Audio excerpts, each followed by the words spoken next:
I think it's a privilege to live in Dalston, first of all because it's the centre. I mean, it's quite a central place in Hackney, and you need to think that you've got so many advantages. We've got the train, we've got the market, which is always something so nice to have.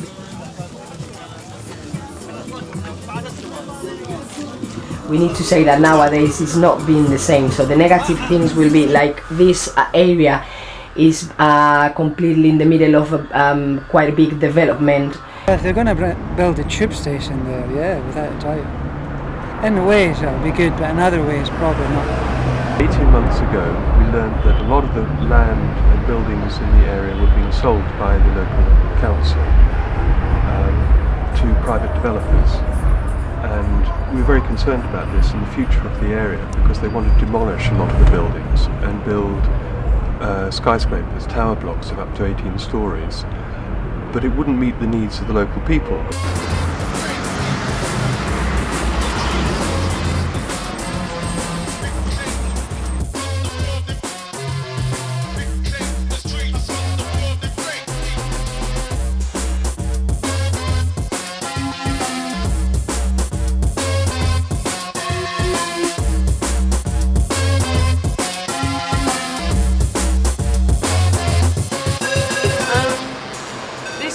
It's 120 years old.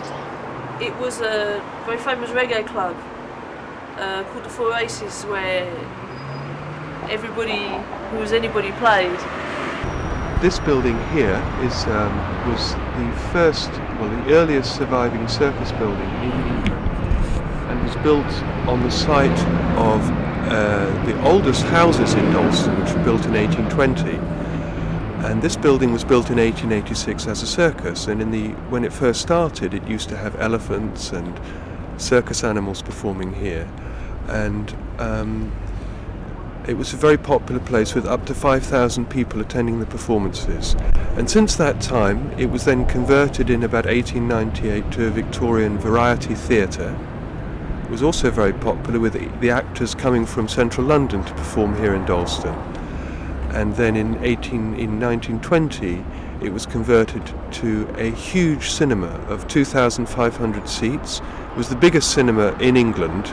They said it was the biggest cinema in the British Empire. And then finally in 1966 it became a nightclub celebrating really black music, and they brought Stevie Wonder over here in 1966, Otis Redding came here, Bob Marley played here, all famous artists, Desmond Dekker played here, and it became a very, very popular venue for local people. And finally they took over the main building, and you had concerts of 3,000, 4,000, 5,000 people used to come here every week. So it became part of our cultural tradition in the area.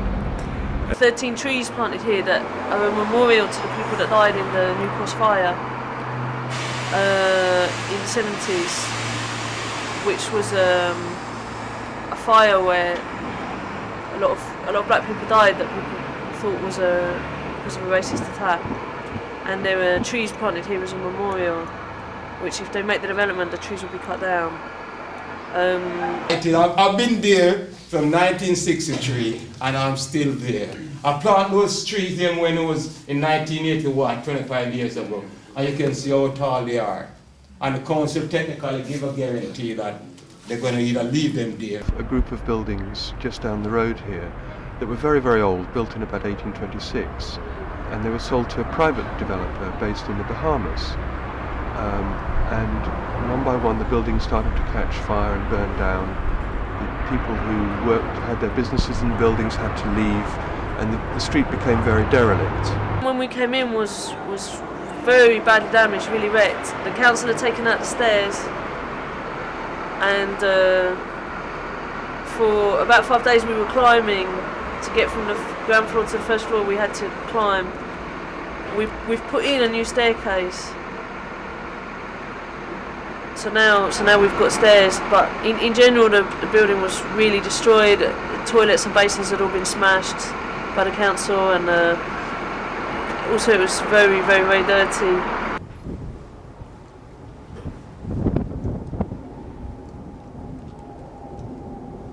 She's not doing it for this person, that person, this person, other. You know, she really believes in this stuff.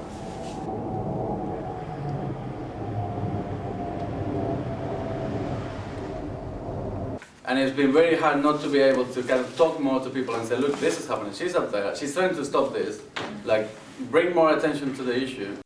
We're also against the development because the development is just going to be luxury flats and shops, which we don't need, and are not going to do anything to resolve any of the... It's not going to resolve the housing problem, it's not going to resolve anything for the neighbourhood. High-rise flats again, but not for local people. And the concern is that every week I have people coming to my office wanting help because there are families of maybe 2 adults and 4 children living in 2-bedroomed flats, overrun with damp and mould. Children have asthma, no room to do their homework. And this is a common example in this area, which is a very poor area. And there's a desperate need for family accommodation, for accommodation of 3-4 bedroom flats. But none of the proposals that we've seen contains anything like the numbers of flats of that size that we need in the area. And so the concern is that local people are actually being forced out of the area, and families are living in increasingly overcrowded conditions. And the proposals are not going to lead to regeneration.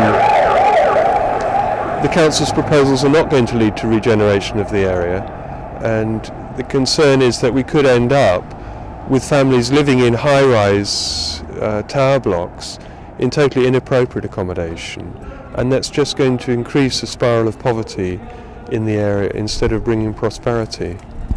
They're committed to a programme of selling things off, of privatising, of making it difficult for poor people to be in Hackney. And I think that's what we need to be looking at, because, you know, the whole thing about people occupying the theatre is the people of Hackney need to be looking at the way forward for Hackney. We need to be saying what we want in Hackney, and we need to be looking at ways we can get that. And I'm not entirely sure that, you know, kind of writing to the council and just, you know, doing that kind of thing is going to do that, because I think it needs a mass campaign, and we need to make it as public as possible.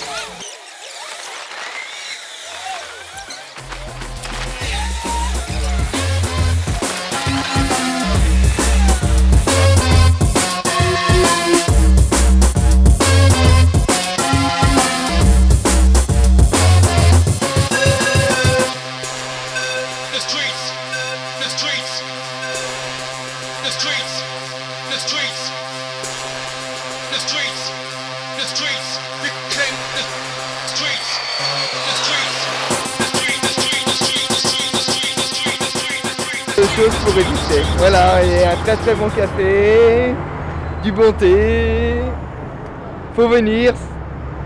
Voilà, you're welcome in Dalston Theatre.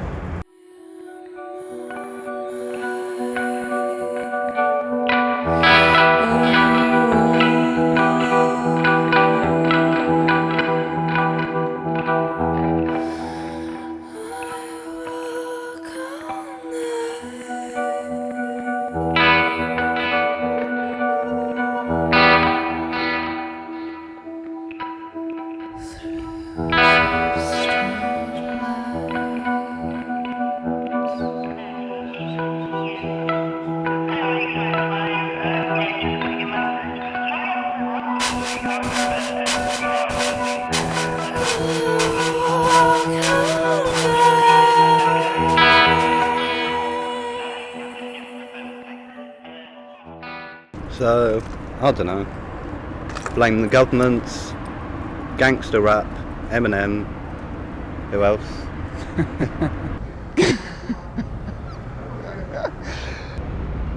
Is that okay?